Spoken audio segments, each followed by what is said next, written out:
Is she there?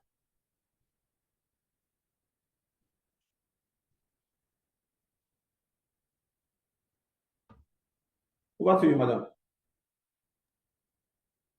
Okay. Yeah.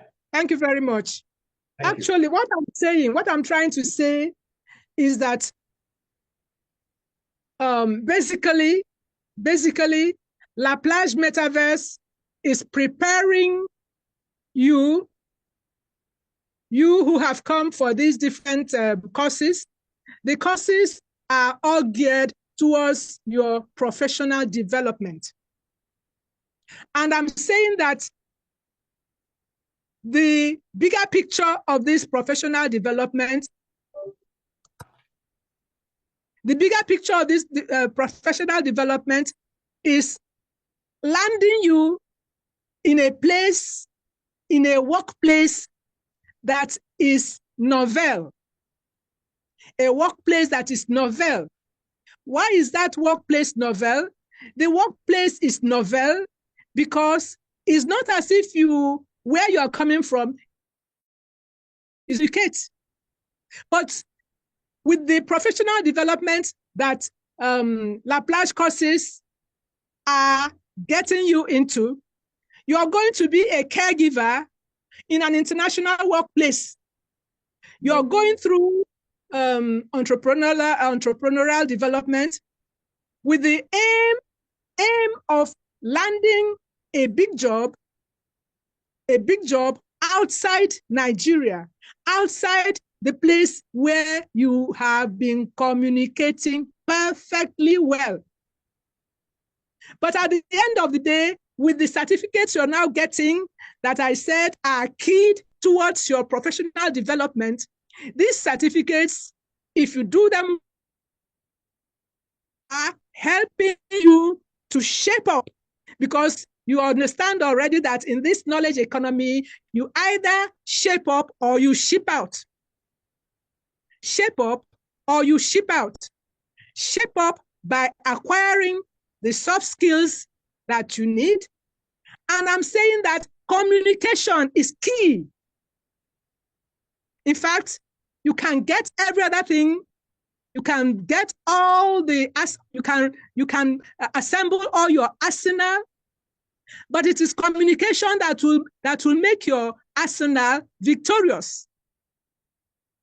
I'm saying that when you get the professional development via the different certificates you're now getting into your kitty, bear in mind that you are going to find yourself in an international workplace where you will find different people with their different cultural values. And that we are telling you that when you get there, you need to be competent at the cross-cultural communication level, so that you don't, by the way you communicate, exhibiting lack of cross-cultural communication competence. If you do that, you're not going to succeed, because you're likely, through your lack of cross-cultural communication competence, you're likely to cause a lot of misunderstanding in the workplace. You're going to cause disharmony in the workplace, which is not, I'm sure, which is not your aim. Your aim is to be able to find yourself in an international workplace, and that you move along. You move along, that the rapport at that workplace is very cordial. How do you get to that? It requires that you now start to adapt to your new cultural environment by, first of all, making sure you overcome your initial cultural shock, that you embrace the new way of communicating, not at the national level, not at the local level, but at the level where you have a mixture of human beings who are bringing to the table their cultural diversity. That you are able, through the courses we've been exposing you to, and also through this lecture, that you will be able to go along harmoniously, just like the tongue cooperates with the teeth. That's what we expect from you, that when you get there, you will know the limit of what the workplace tolerates, and that you steer via media, that you embrace the other. When I say the other, that's those around you. Those around you have their inborn norms and values. You also, going to that new place, you also have yours. Yours may be shocking to them if you expose them without prior knowledge that this is how people from this other culture look at people from my culture. If you do that, you will be maintaining peace rather than being a source of worry for those who engaged you. I don't know whether I've made any point. I don't know whether I've answered your question. Excellent one. Excellent. You've done justice to that. And I think it has further added momentum to whatever has been going on. I can see comments from the comment section. They are quite encouraging. Thank you, ma'am, for this insightful, educative presentation. Catherine O. Nelly, very nice teaching experience. Thanks, Prof. Victor Obi. This is an eye-opener for some of us. Thanks, Subay Adeyemi. Good evening, everyone. Okay, join from Gokana Bodo Christian. Where is that?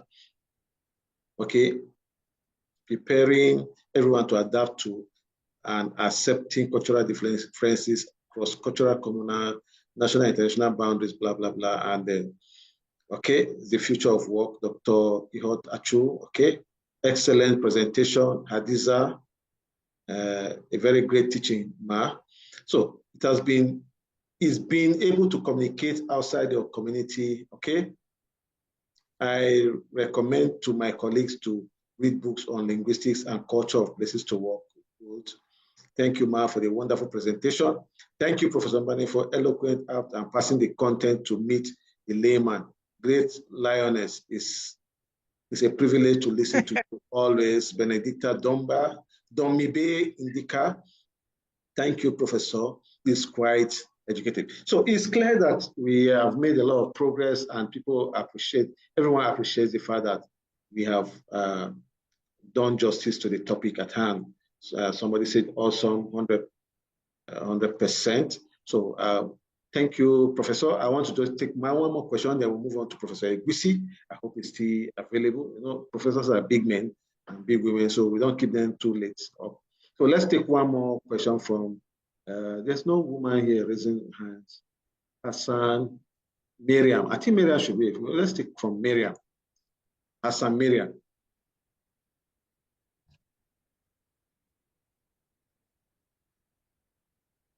Are you there?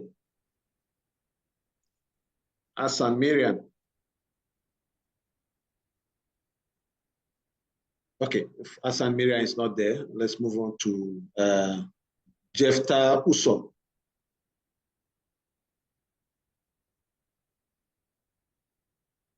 Unmute yourself, please. Good evening, everyone. Good evening. Yeah, I'm so much happy about the topic, and I want to ask a question on the experience. Okay. You know, talking about the pre-knowledge of the cultural interface in this issue, I had a challenge that where I had to venture in. I understood the culture and everything and the ethics, but I believe at times personal interests do interface in this issue. At times, you know, people come to do, for example, you are in a workplace and you want everything to move smoothly, and then you come to find out that people are bringing eye service, and then this is also distorting and bringing down the equation equality in the company. But you trying to work to make sure that the profit margin is high, you are now bringing issues to the people. In such case, how can we go about it? Because you see that you are very well, communicating very well, respectfully, honorably, despite the diverse cultural ethics, you understand the norms and everything. In such place, please, Prof, I want to get a more insight, because I don't want to hurt somebody and I don't want somebody to hurt me. So I want to, because I know that this very same challenge, a lot of people are having it. You're working very well, then some people are like feeling you are doing much more as not to be expected. You understand? Bringing profits to the organization. So in such case, how do we manage it? Over to you, Professor. Thank you. My advice to you is to know your team. Okay. Know your team. Okay. Know your team. Yeah. If you don't know your team, you may be in an island, and you may score yourself 100%, whereas you are just performing at 40% level. Know your team, know their likes and dislikes, and we are zeroing on communication, sending message across to members of your team in such a way that your message resonates with a peace-loving mindset. Yes. Yes. You don't talk down on people. Yes. You make your point very well, but you also know I want you to go the extra mile of acquiring what I call emotional intelligence. Correct. Yes, yes. You say you are communicating well, but what tells you? What tells you that you're communicating well? Okay. If you're self-centered, if you see every argument from your own perspective alone, if you don't give room for the opinion of the other people in your team, because we're talking about the international workplace. The international workplace, there, individuals melt into the company overall picture. Yeah. We don't want to know about who is Mr. Udo. We don't want to know about who is Ekaite, who is Oluwatoyin, who is Chinenye, who is Chijioke. We just want to know that in company XYZ, all the Chinenyes, all the Emekas, all the Oluwatoyins, they are just presenting a unique picture that resonates perfectly with the vision and mission of the company they are representing. How do they achieve that? By weeding. Have you got a farm? Do you allow grass to overgrow the crops? You don't allow the crops to be overcome by weeds. What are those weeds? What are those weeds in a communication environment? Things that will cause breach. You weed them aside, you keep them aside, you purge yourself of your cultural biases. Who knows? You find yourself in UNESCO tomorrow. I overheard a friend in the 70s that had a job there, and the person said the motto there is meet the world. Meet the world. Meet the world. Okay, and the world, of course, is a basket of people from diverse cultures. Come down to communication, send your message in such a way that it takes care of overall learning. Have I done this to your question? Excellent. Wow. I said I was. Wow. I said I was. I am so happy. I am so happy. Yes, I said I wasn't going to be academic. I was trying to be clinical. Clinical, that is breaking it down. Yes. Small.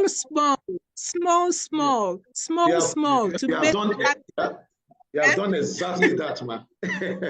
You have done exactly that. And we've all learned so much. From the comment section, I can see that if we ask people to, I have to copy some out. Nice one. Team is giving consideration. Somebody said this response is wow, very informative. Wow, man, I love the way you explain your ideologies. Thank you. I'm just joining. Somebody said I joined very late, but from the little I've gotten, I've learned so much. And someone just said I thought I knew so much. I never knew that I have so much to learn.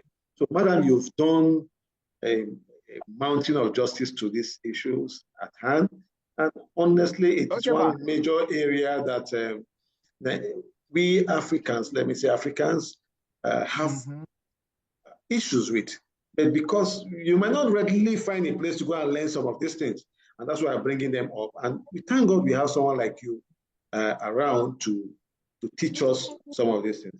Once again, I want to say thank you very much. I want to say I appreciate you. Isua Dimas, please, we are not happy with your position and the fact that you are not sitting like someone in a classroom. Yes, I might have to start calling names. So thank you, Madam Professor Mbanefo.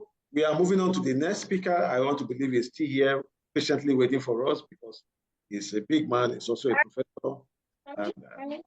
And, thank you. Thank you, Madam. We appreciate you. God bless you. Thank you, my student, my teacher now. Thank you. Well, for those of you here, anybody that we have the opportunity of joining the alumni, we'll be inviting all these academic heavyweights to come and groom us to become international figures that can fit in anywhere in the world. It's just a matter of time. Join the Alumni Association and you have the opportunity. Okay, let's move on to the next speaker, Professor Igwisi. I know he might not want to spend more than 10 minutes, but we'll beg him to spend up to 15 minutes. Then we'll ask him a few questions. He has been doing so much justice to us. We have a lot of his videos. And if you had listened to, if you go to YouTube and watch any of his previous sessions with us, you will be like, wow. So over to you, Professor. Just 10, 15 minutes so that we don't keep you waiting. And we'll ask one or two questions and we'll call it a day. Over to you, sir.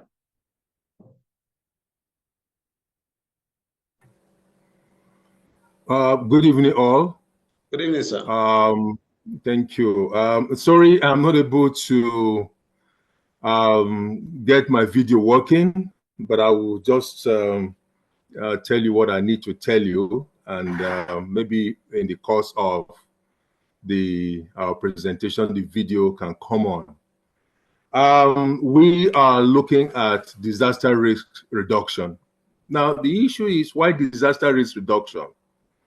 Disaster risk reduction in the sense that we don't want our communities to be destroyed by disasters.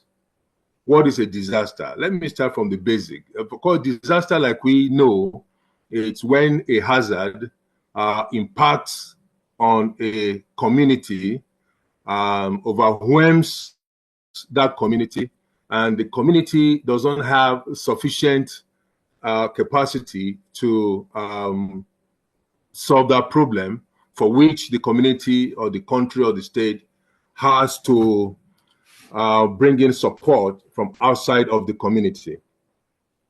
Do we have examples of such disasters? Yes. For example, in 2020, there was this COVID-19. That was a pandemic that went across the entire globe, affected all nations. and of course affected economic flows. Lives were lost, livelihood were lost, and all of that. We also remember the Ebola. There was before the COVID-19, there was the Ebola. That one was another that in itself was an epidemic because it was restricted in a way. We also remember the recent fire disaster in United States of America, specifically in California, how houses were destroyed, how parks were destroyed, how vehicles, properties were destroyed, and lives were lost. We also remember very well in the immediate past, 2012, when that popular flood that happened in Nigeria, and it was very devastating to the extent that about 28 out of 36 states in Nigeria were affected. A large amount of part of the economy was lost, and lives were lost, and all of that. So that's what we call a disaster. Now, how does it happen?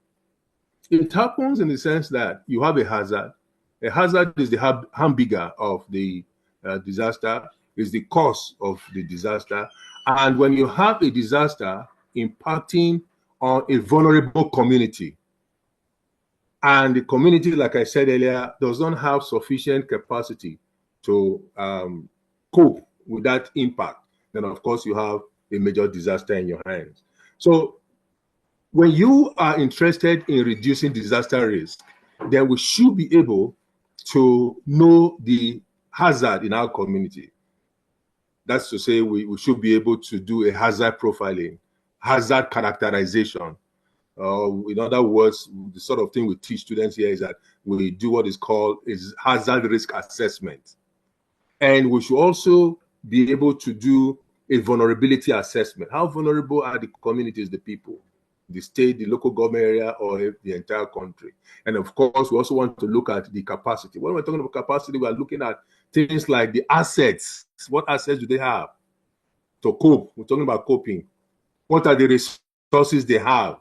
I will talk a little bit about all of that later. And so if we are interested in reducing disaster risk, then we should be able to provide the hazard.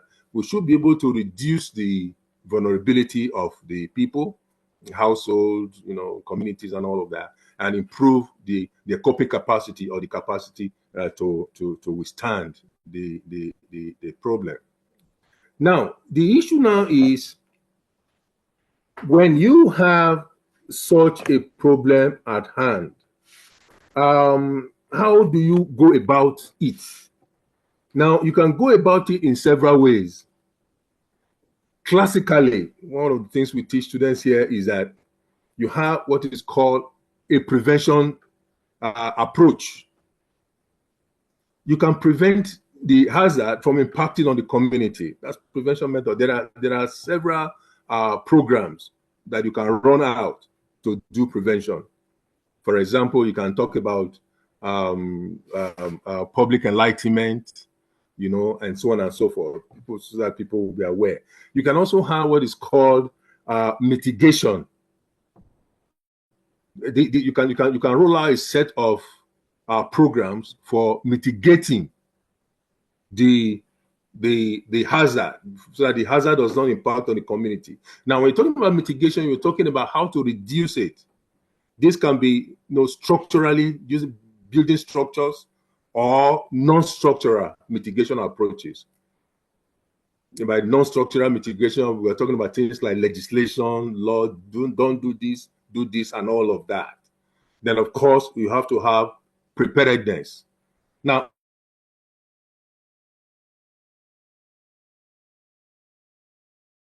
all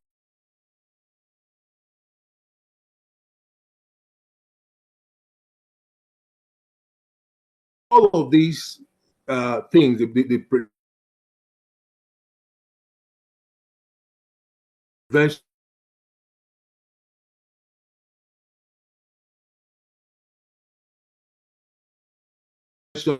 the mitigation, and the preparedness are in what we call disaster risk reduction.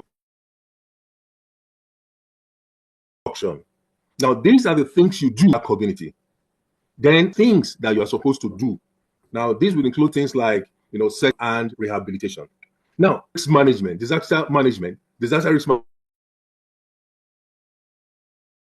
management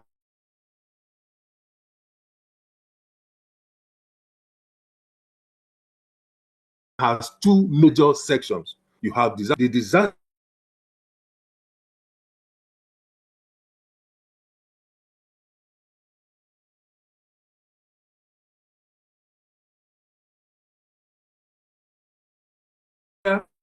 risk reduction impact of the disaster. The things you do after the disaster activities. Now, more or less trying to prevent the disaster from occurring. And we call the whole of those activities under DRR as things like, we call it something like prevention is better than cure in a layman's language. That's to say, if we're able to prevent all these things from happening, we don't have to carry relief materials to the people. We don't have to activate emergency response. We don't have to carry ambulances, search and rescue to the scene of the incident, of the disaster. So it's another way we call it a stitch in time saves 9. To put in a language we all understand, a stitch in time saves 9. So you discover that when you do all of these things, you are able to prevent a disaster from occurring. And another way of looking at DRR is, you call it prepared today and be safe tomorrow. Prepared today and be safe tomorrow. When you say you are prepared today, what does that mean? You are doing everything you can to prevent the hazard from impacting on the community. You are doing everything possible to mitigate the impact of the hazard on the community. You are doing everything possible to be prepared. And so when you're able to do all of these things, then you are safe tomorrow. Which means when the hazard impacts on the community, it will have very minimal, very little effect, very low effect on the community. There won't be loss of lives, there won't be loss of properties, the economy will not be disrupted, and they will think the society can go on smoothly as if nothing happened. So that's why we say you prepare today and you are safe tomorrow. That's what disaster risk reduction will do for you. And that's why we also call it prevention is better than cure. That cure is a response phase. These are the post-disaster activities you need to do. We can avoid all of that. Those aspects can be averted. We don't have to be carrying Indomie and blankets and all of that to victims. No, we can actually avoid all of that if we do prevention adequately. Now, let me tell you a little bit about this issue of preparedness. One of the programs or activities we can do under preparedness is that we can develop an early warning system. What early warning system does is that it gives the people some idea about what is going to happen in their community, in their country. You have an idea that a hazard is going to impact on the community. And so the people are able to organize themselves and get out of harm's way before the hazard impacts on the community. And so when the disaster occurs, there'll be minimal damage to the community and less loss of lives. Besides that, we can also have what is called simulation exercises, part of that preparedness, training, stocking of vital items like non-food items, food items in the store. We can procure those things. It's not when the disaster occurs before you start looking for medication and food. It will be too late. In that case, it's like it's no more emergency. You can imagine the time it will take to make requisition, and go to the market to buy materials. It will be late. So what happens is that you should be able to procure all of those things and put in a safe place so that when the inevitable happens, you deploy these materials. So that's part of the things that we can do. And we can do simulation exercises, training, and all of that. So now let me give you some of the importance. Why do we have to do disaster risk reduction? What's the relevance? Why do I need to study disaster risk reduction? Like I said, it's an aspect of disaster risk management. Why do I have to do it? There are, for very obvious reasons. Now, one of the reasons we do that is that if we know how to do the disaster risk reduction, like I said, if we do it well, we will be saving lives and reduce injuries. Life is precious. In disaster management, we don't even put cost, we don't put money on lives lost for ethical reasons. Life is precious. So if we do our disaster risk reduction well, we will be saving lives and reducing injuries. So these are proactive measures that we can do that will enable us save lives and reduce injuries.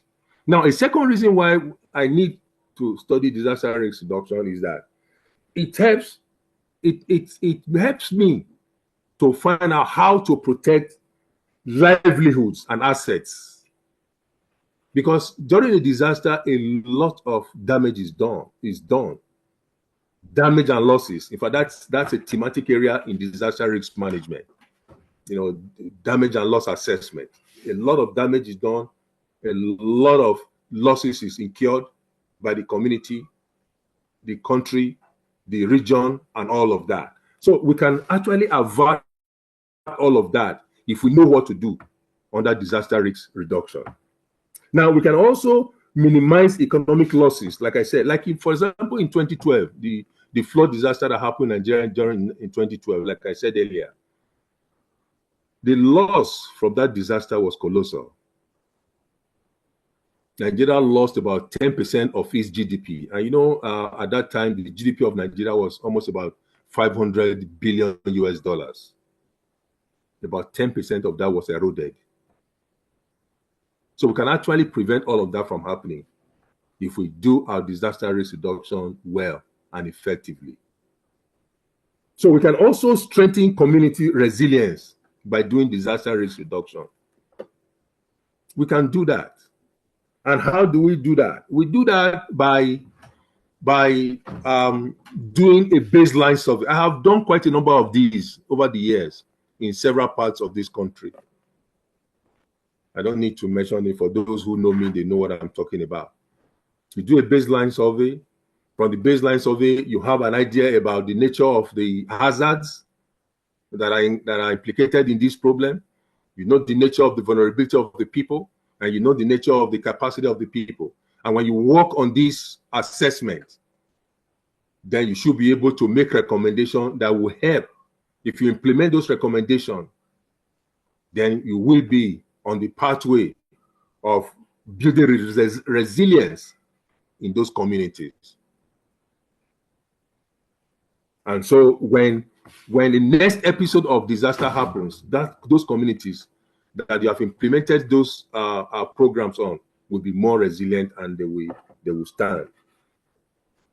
And we can also reduce dependence on emergency management. Like I said, if we do disaster risk reduction well, we don't have to transit to the phase of emergency management. You don't have to transit to post-disaster management activities. The post-disaster management activities are the emergency phase, where you go for rescue, search and rescue. So you are rescuing lives. After that, you go into recovery phase. Then from recovery phase, you go into rebuilding the community, rehabilitating the people, and building back your roads, your bridges, your schools, your hospitals, and all the damages that were incurred. So you don't have to do all of that. or carry relief to people. You don't have to do that if we do our disaster risk reduction well. Now, it also enables us to promote sustainable development.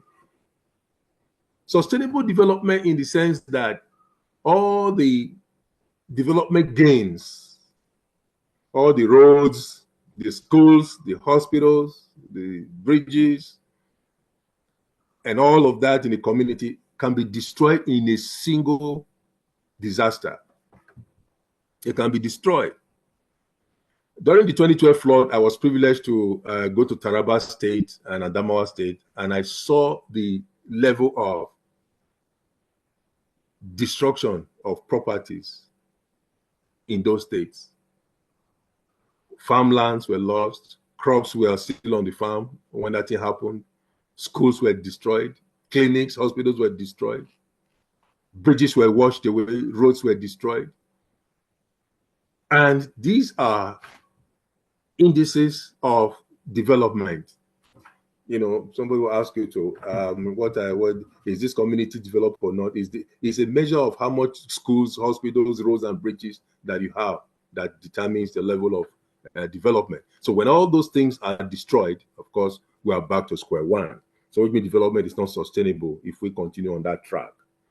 Now, we also know that if we do disaster risk reduction, we are actually promoting or addressing climate change issues. Climate change issues. Because when we do hazard profiling, hazard characterization, or hazard risk assessment, we are actually looking at climate change issues. In Nigeria, for example, the dominant disaster is flood. And of course, the cause of the flood is rain, ultimately, whether in the form of intensive rain or, river flooding, when a river overflows banks and impacts on the neighboring communities and all of that.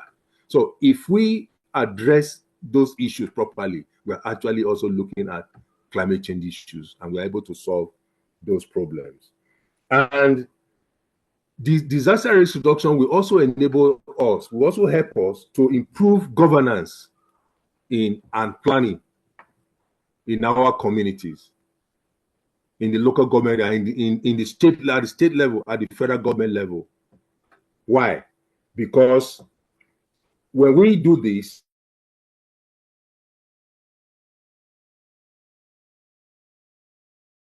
it encourages the government people that prioritizes safety. Safety is the key. Preparedness.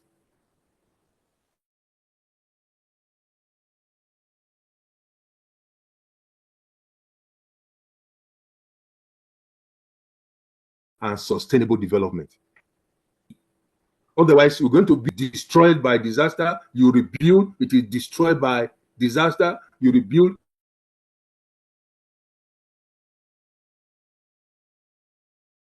There will be no sustainable development. So the hard to build can be there for a long time to come, for generations to come. For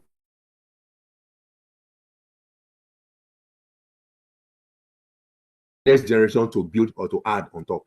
So that's a risk reduction. Like I said, it's sometimes when we look at this issue, for me, it's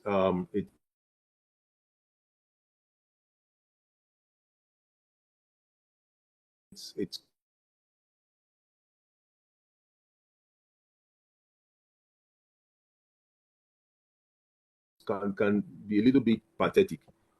Paid to this issue by various at the state level, at the local government level, or at the community level. Not much attention is paid to it, and it's very sad, And so that's why we have all these problems. Particularly this aspect of disaster risk reduction, which is an aspect of disaster risk management. I've said that earlier. Disaster risk reduction is the key. If we do it well, we're able to do a lot of prevention, mitigation, and preparedness. And if we do it well, we may be able to avert the occurrent disaster incident. Now, the disaster risk reduction is not a glamorous thing. It's not it's not the things that the media see. You are not carrying a trailer load of food items or medication and relief materials to people. No. Disaster risk reduction is a little bit academic. It's an academic thing, wherein you have to do assessment. Like I've been saying, one of the common things that I've been in all this my talk this evening is that it's assessment, hazard risk assessment, vulnerability assessment, capacity assessment, and there is one thing. There's a thematic area in disaster risk management we call VCA. That is vulnerability and capacity assessment. It's a major aspect of disaster risk reduction. If you are able to assess the hazard, the vulnerability, and the capacity of the community, of the people, then you will be able to find out how to solve that problem, and you implement programs and activities in those communities, and that will make the community to be resilient. It's an academic thing. And so, as I round up, I want to re-emphasize that the safety of life, properties, assets, livelihood is very, very important. And unless we do what is right, we may not be able to prevent loss of lives and properties. Thank you very much. Thank you so much, Professor Eguisi. As usual, I've made a promise that we'll create time for all our professors to run a very lengthy program with us, where they will have the opportunity to actually pour out all they know, as much as possible, to the students, and transform the students into world-class individuals. We are going to do that as soon as possible. Once again, I want to say thank you. I want to believe that all the topics treated here have made some impact on us, regardless of your background. That is the essence of this Zoom session. Give you a background knowledge of several other disciplines other than your current discipline. And it makes you a more international figure, more international minded person. And you can attest to the fact that you are already becoming that just these few hours we spent here. We are going to take questions from just two persons. We can make it, please just make it very brief so that we don't stay too long. Yes. Okay, Mustafa Kazim. What's your question, please?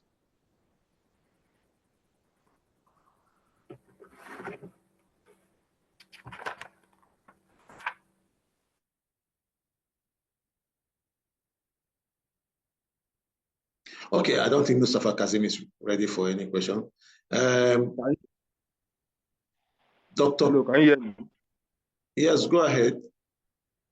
Yeah, good evening, sir. Thank you for the insightful lectures. My question goes as, what are the effective ways of communicating with Okay. What are the effective way of communicating with the targeted vulnerable people, targeted disaster people in the community? I don't know, maybe you get my question, sir. Okay. Yeah. Thank you, Dr. Kazim. Dr. Kazim. The vulnerable people, one of the ways by which we get to them is through what we call the IEC materials. These are pamphlets, particularly in local. From my experience, if you develop pamphlets of do's and don'ts, what to do in case of flood, in case of fire, in the case of epidemics and stuff like that. If you develop those flyers or pamphlets and you develop them in the local language and you're able to pass them around, it goes a long way to communicate some of these things to you. Like earlier, I was talking earlier about an early warning system. The early warning system, it's a way by which you assess the hazard. You are able to know when the hazard will impact on the community, and you're able to put all of that information together and pass it on to the people. That's the communication aspect. Also use radio from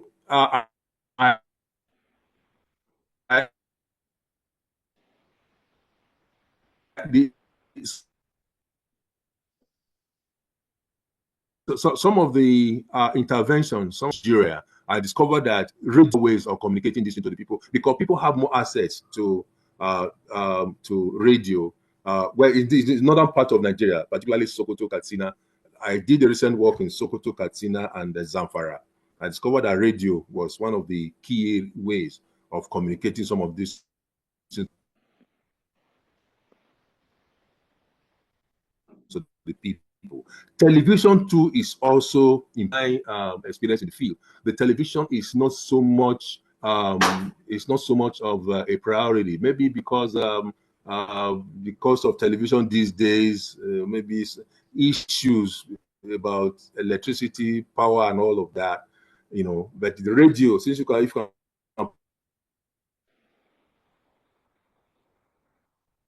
put your battery in a radio, these small transitions, that's one of the ways you communicate with people. Thank you. Okay, thank you so much, Professor. We appreciate that response. We'll take another one from Dr. Kefas Gemla Joseph.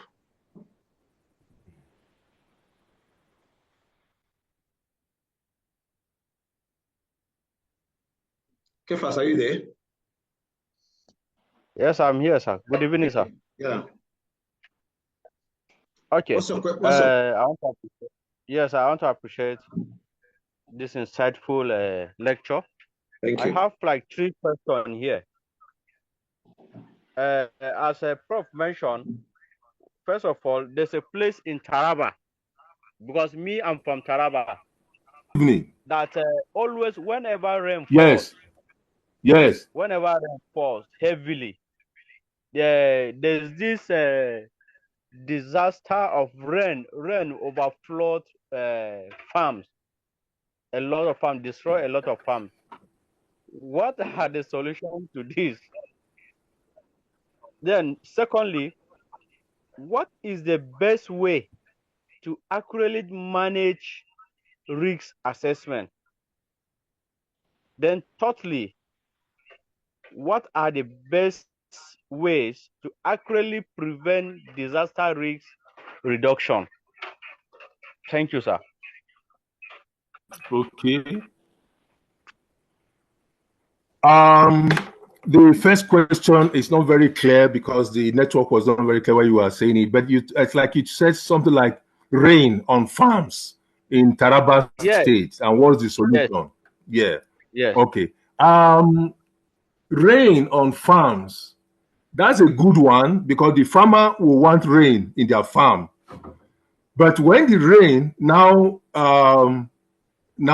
becomes too much and it overwhelms the rivers, and the river will now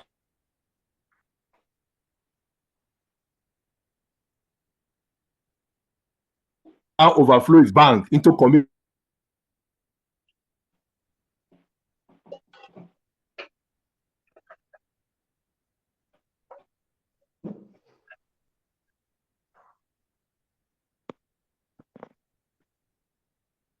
communities, that becomes an issue.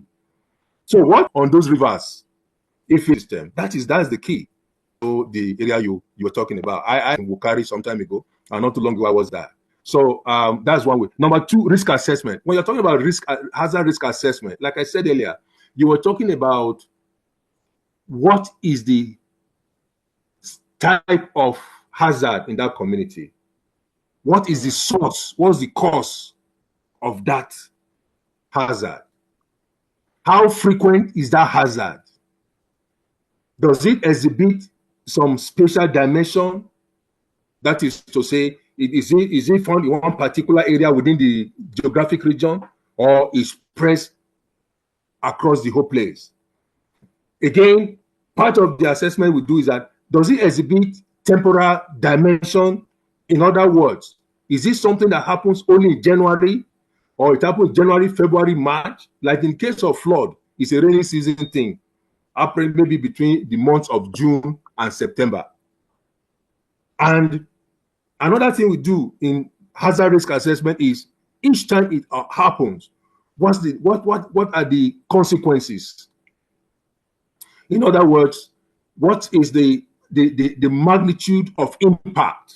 How many lives are lost? How many properties are damaged? How many livelihoods are lost?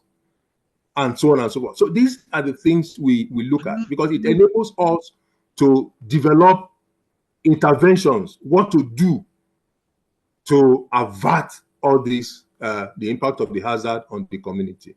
And of course, I hope you know what a hazard is. A hazard is any phenomenon that has negative impact or has harmful impact on the community. That's a hazard.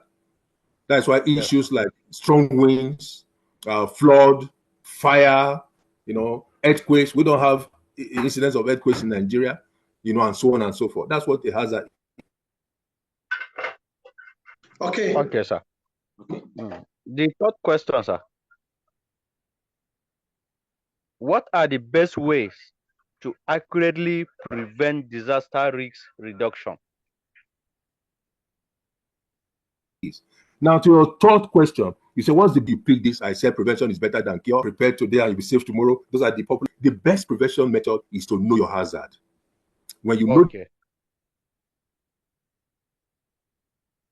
the hazard, you will know what to do. It's like when you go to the doctor, sure, he gives you a paper to go to the labologist.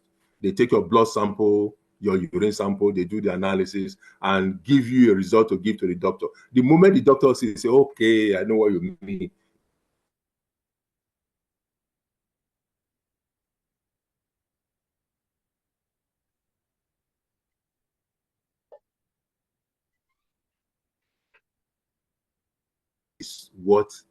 That is what hazard, you will know how to handle it. And two, what to do to save the people. By vulnerability, we mean how exposed the people are, how susceptible they are to that hazard.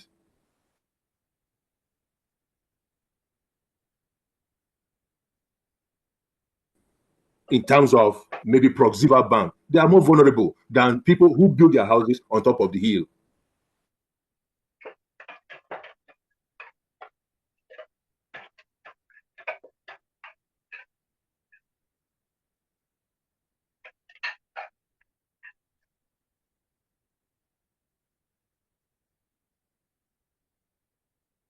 Okay. I think we've lost Professor Egwisi there. Yes, sir. The network is bad. Okay. But so far, so good. He has done justice to this topic. While we wait for him to come up, thank you, Dr. Kefas. I want to believe your questions have been responded to. Yes, thank you. Okay. While we wait for him to come up, we said we are going to take just 2 questions, and we want to leave it at that so that we don't exceed our time unnecessarily. Want to say a very big thank you to Professor Egwisi. He has done justice to the topic at hand. We also want to say thank you to Professor Mbanefo. She did justice to her topic, communication, cross-cultural environment, communication in such environment. I also want to say thank you to Professor Seth Akusin, who is encouraging us to go into entrepreneurship. So you can see that we've cut across various disciplines, and there's no one that is not going to be useful to us. In fact, if for anything, to sharpen your skills and your ability to communicate effectively in any of these areas that come up in the course of your sojourn here on earth and your profession. Once again, I want to say thank you and God bless you all. Come to the end of this program. We'll try as much as possible to send the recordings of these programs to the class today or tomorrow. But if we cannot, we'll just make sure we do that, hoping that the technical hitches will not affect us. We'll do our best to do that. But if not, well, good and fine. We'll be having such wonderful sessions, even more robust sessions than this, that will culminate in maybe the diploma programs that we can use in furthering our professional progress. Ladies and gentlemen, once again, my name is Dr. Saze Joshua Obaseki Oserige. I work with La Plage Metaverse.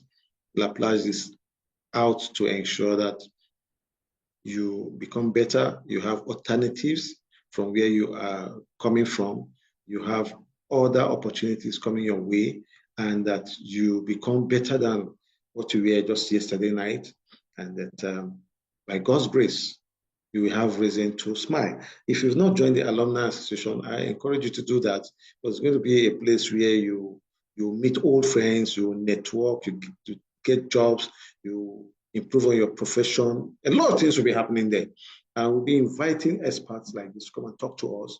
And there will be so much progress taking place there in a community. God bless you all and see you some other time. Thank you all. Thank you. Thank you. Thank you. Thank you so much. Thank you so much. Thank you so much. Send us the link. Nice one. Nice one. Thank you. Thank you. Thank you. Thank you, sir. Thank you very much. Thank you very much. Really appreciate it. God bless you. Bye. Very much. What is nice? Good morning. Thank you so much. Thank you the more. Thank you. Bye bye. Good night. Thank you. Thank you. Thank you. Thank you. Good night. Yes, for the alumni, Bless for the you. alumni, Can we join the alumni group? yes, for the Thank you, everyone. Thank you very much for this class. yes, for those of you that want to join the alumni, we'll be sending the links to your various classes, and we'll be sending you SMS. And if you're on the Facebook page, you will see a notification about it. Do so to join as soon as possible. Yeah, the membership registration is quite subsidized now. From March to be ×2 of what you are going to pay now. So it's an opportunity for you to join now if you want to join. Thank you. Stay blessed.